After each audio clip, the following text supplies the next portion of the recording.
New Jersey leaders are demanding an apology from the Biden administration after Prospect Park Mayor Mohamed Khairullah, the longest-serving Muslim mayor in the state, says he was blocked by the Secret Service from attending a White House celebration on Monday, marking the belated end of Ramadan.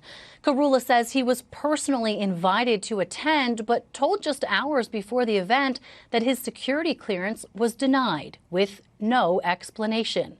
The Syrian-born mayor believes he's been on an FBI terror watch list since 2019, around the same time he began experiencing aggressive searches and questioning when traveling. He's calling on the Biden administration to disband the list of what he calls a racist policy. Governor Murphy says his office reached out to the White House but hasn't gotten any answers. Mayor Khairullah is a close friend of the governor and was at an Eid celebration at Drumthwacket on Saturday. Some of New Jersey's top congressional leaders, Senators Menendez and Booker, along with Congressman Pascrell, sent a sharply worded letter to the Secret Service this week demanding an explanation. So far, the White House has punted when questioned about the incident. This is under the purview of the Secret Service. What I will say more broadly is that, and I can say this, I was in the room, the president was very proud to welcome nearly 400 Muslim Americans to the White House to celebrate Eid yesterday.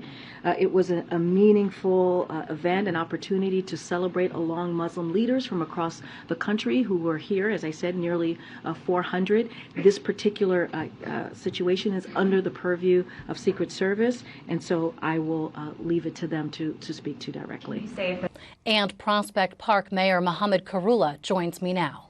Mayor, it's good to see you. Let me just ask you first, why do you think you were turned away from this event, which you were invited to? Hello, Brianna. Thank you very much. I think it became apparent after speaking to the Council on American Islamic Relations that I have been placed on some type of watch list in 2019, which explains my traveling difficulties. They have provided me a redacted copy with my name and date of birth on it. So it's some type of dragnet operation. The question now is, why did I get on that list and how do I clear my name? And this is not a question for me only. This is a question for 1.5 million other people who are on this list. The list you're referring to, of course, is this secret FBI terrorist watch list, which documents were released, leaked, really, showing some of those names. Do you then believe that this is an issue of racial profiling? Absolutely. I mean, the majority of the names on the list are Arabs and Muslims. And the troubling part here is there's no due process. It does make me feel like a criminal. I think the FBI, the Secret Service, these federal agencies that use this list have a lot to answer. And I think our president is the only person who has the power now to disband this list or revamp it in a way that it doesn't trap innocent people and destroys their lives. Well, yeah, I mean, describe for us what that has been like in terms of, as you said, traveling difficulties and other times when you feel you've been pinpointed.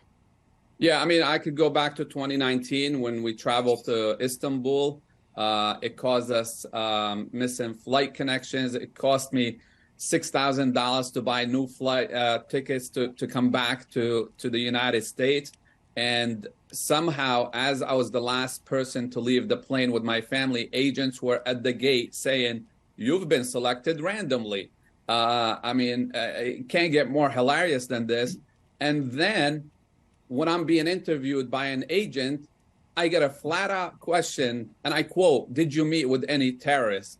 What am I supposed to answer? It's ridiculous. And then when I come back from Canada driving, I get detained in a glass room where my 4-year-old daughter is asking me why I can't get to you. I was locked in front of my family, in front of people. It's humiliating, and we are owed answers at this point by our government. Yeah. What beyond answers and an apology are you looking for from the Biden administration? I think, if anything, there needs to be reform to that list. Look, we're not telling the federal agencies not to protect our nations, not to do their jobs. When I went into Syria, I understood 100% that I had to be questioned. Sure, because certainly there are national security advisors who would say, you know, there are reasons for having that list. Absolutely. But it's not a smart list. Here's the thing. I've met presidents. I've met high elected officials. I've met presidents of other countries. And I've interacted with the Secret Service plenty of times.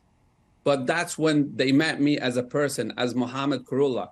But when they meet me as that number, that name, that date of birth through their dragnet operation, they don't know me for who I really am. They don't question how I got on this list and why I got on this list. Then we have a problem. Prospect Park Mayor Mohamed Khairullah, thank you so much for coming on to talk about this. Thank you.